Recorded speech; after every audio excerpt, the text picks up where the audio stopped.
नमस्कार साथियों, आप देख रहे हो जन क्रांति न्यूज़। फिलहाल हम पहुंचे हुए हैं हाउसिंग बोर्ड की बंद मार्केट में। यहां पर आम जनता से हम जानने की कोशिश करेंगे कि आज जो नोटबंदी मोदी सरकार ने की थी उसको आज 5 साल पूरे हो गए हैं, उसका जनता को क्या फ़ायदा हुआ और क्या उसका नुकसान हुआ, इसके बारे में हम बातचीत करें। खोखा यहाँ पर चलाया हुआ है और चाय बनाने का काम करते हैं। मोदी अपने आप को भी चाय बेचने वाला कहता है, तो फिलहाल हम चाय बेचने वाले से ही बातचीत करेंगे।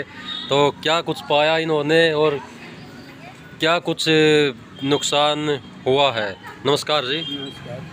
तो ये आज नोटबंदी को 5 साल पूरे हो गए हैं, आप चाय का काम करते हो, क्या लगता है आपको किस प्रकार से नोटबंदी के फायदे हुए हैं या नुकसान हुए हैं? फायदे हुए तो क्या हुए हैं, यदि नुकसान हुआ तो क्या नुकसान हुआ? फायदा का तो कोई सवाल ही नहीं है कि नोटबंदी पे नरेंद्र मोदी ने कोई फायदा कराया हो।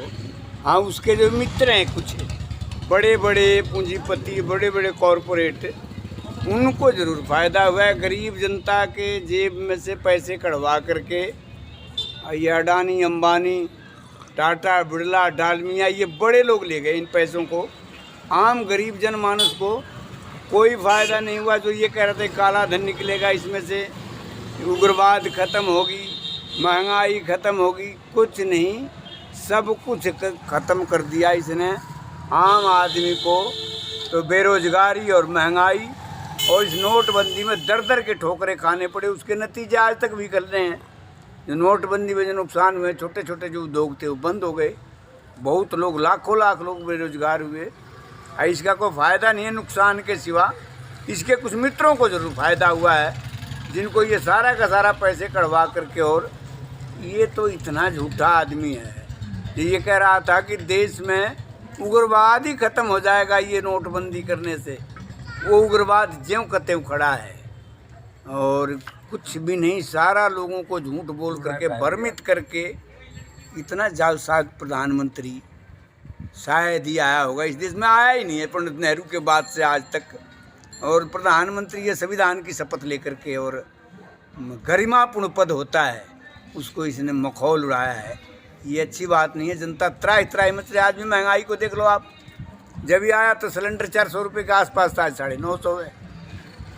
पेट्रोल डीजल का रेट देख लो, चाय पत्ती का रेट देख लो, चीनी का रेट देख लो, सरसों का तेल का रेट देख लो। कहाँ फ़ायदा हुआ है कहीं? छोटे छोटे उद्योग कारखाने जो चल रहे थे वो नोटबंदी में सभी लोग चले गए। तो यो है स्थिति। मैं तो ये मानता हूँ कि न ये नोटबंदी ठीक था और न इसने जितने कानून बनाए हैं नोटबंदी के आड़ में। ये जो मजदूरों का जो कानून है, तमाम श्रम कानूनों में परिवर्तन करके मालिकों की प्रश्न नीतियाँ बना दी। उसके साथ साथ ही आप देखोगे मतलब ये किसानों के लिए रोज़ किसान आंदोलनग्रस्त हैं, इस पर कहीं भी कोई बातचीत नहीं है। तो घोर यो मजदूर विरोधी और किसान विरोधी और जनता विरोधी सरकार है ये। इसलिए इस सरकार को तो जनता जितना जल्दी उखाड़ के फेंक दे, उतना ही जल्दी देश का कल्याण होगा। कुछ न्यूज़ चैनल उस नोटबंदी के समय पे जो 2000 के नए नोट आने वाले थे उनके बारे में तरह तरह की बातें कर रहे थे। ये 2000 का नोट को चाहे 120 मीटर नीचे डाल दो, उस पे GPS लगी होगी, उससे पता लग जाएगा, कोई भी काला धन नहीं रख पाएगा। तो इसके बारे में कैसा लगा जब 2000 के नोट आए? तो भाई आम आदमी को तो 2000 नोट न रखने का मौका मिलता है, न गुंजाइश है उसकी, क्योंकि मजदूरी ही नहीं मिल पाती है, दिहाड़ी नहीं मिल पाती है। मुझे नहीं कोई 2000 रुपये लेकर के आता है चाय के लिए। हाँ, ये ज़रूर है कि इसके जो काला धन पैदा रखने वाले लोग थे, रिश्वत देने वाले लोग थे, उनके लिए आसान हो गया। 2 लाख रुपए की एक गड्डी दी जाती है रिश्वत में। अब पहले घने पैसे होते थे। तो इसके कोई लंबा चौड़ा भ्रष्टाचार बड़ा है, बड़ा नोट करने की वजह से। और मतलब कोई घना अच्छी बात नहीं है। कोई फ़ायदा नहीं हो, कोई काला धन नहीं है। यहाँ इनको सिखाया जाता है कि झूठ बोलो, बार बार बोलो, जोर से बोलो। इनको यही सिखाया जाता है बीजेपी के संघ के लोगों को। कुछ नहीं आया है इससे केवल भयंकर बेरोजगारी और महंगाई पैदा हुआ है। और कोई फ़ायदा नहीं इस काला का नोटबंदी से। इसलिए इसको तो जितना जल्दी हो सके ना इस सरकार को चलता किया जाए इस देश में से, तभी जा कर के कोई राहत की सांस ली जा सकती है। रोज़ देख रहे हो किसान मतलब खाद के लिए त्राही त्राही मच रही है। सुबह 5 बजे लाइन लाग रहे हैं, सरकार खाद नहीं मिल रहा है, कोई चीज़ भी तो नहीं मिल रही। रोजगार के सवाल पे देख रहे हो लो आप, मतलब हर चीज़ की काफ़ी मतलब तो कपास है नहीं। अभी मैं कल जा रहा था, देख रहा था जुलाना की तरफ पानी में डूबा पड़ा है गांव। मतलब क्या किस बात का विकास है यो, कहाँ विकास। हाँ ये ज़रूर है, इसके जो मित्र थे उनका विकास कर दिया इसने। बड़े बड़े जो पूंजीपति लूट के खा गए, सारा का सारा देश को ढकार गए, जिनके 300 400 एकड़ में मकान है, हुए हैं इसके मित्र। तो इसलिए ये इतना मतलब काफ़ी दुखी है, दुखी तो आत्मा से आपका कह रहे हैं। कहने का मतलब है कि जो आम जनता को राहत मिलनी चाहिए थी नोटबंदी से, उस तरह की वो कोई भी राहत नहीं मिली है। कोई रात तकलीफ हुआ है और बल्कि और परेशान हुई है आम जनता इस नोटबंदी से, महंगाई से, बेरोजगारी से। नोटबंदी से काम छूट गया ना, छोटे छोटे जो उद्योग थे जिसमें 10 आदमी 5 आदमी 25 आदमी काम करते सब बंद हो गए। सैकड़ों आदमी हाँ, लाइन में लगकर मैं कह रहा हजारों हजार आदमी चले गए छोड़ करके। उसके बाद से ये सारा का सारा बीमारी है, कोरोना का है। इस आड़ में इसने अपने मित्रों का तो जरूर सब कुछ बेचना शुरू कर दिया, देख रहे हो कि नहीं।